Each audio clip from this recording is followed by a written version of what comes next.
Speaking in Nairobi, where she presided over the official launch of the site's COP18 awareness campaign, the First Lady said Kenya will continue with its campaign against the reopening of markets for animal trophies, especially ivory. She said every time a proposal is made to partially reopen ivory trade markets, demand for the animal trophies escalates, leading to increased poaching, adding that reopening ivory trade markets will destroy the conservation gains made over the years.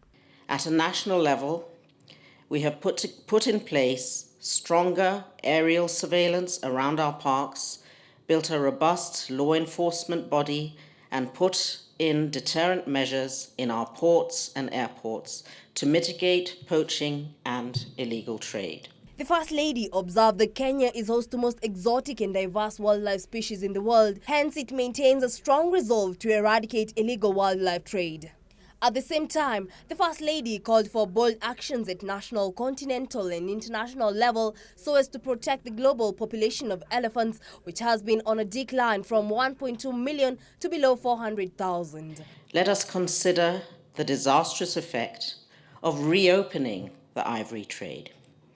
What this will do to destroy the gains we have made, the investments and resources we have invested, and the many lives lost by our wardens, our heroes, who have put their lives on the line to stop the killing of our elephants. We say the trade of ivory is ripping Kenya apart.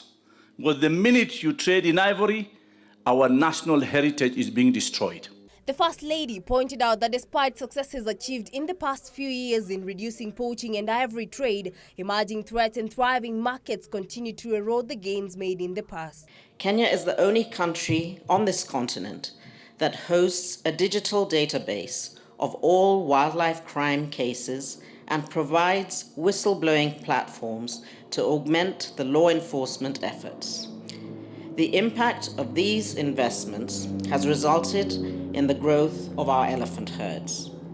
All this has been made possible thanks to collective action and collaboration of many actors, agencies, including local communities. She lauded various countries for supporting Kenya's effort to close all ivory trade markets across the world.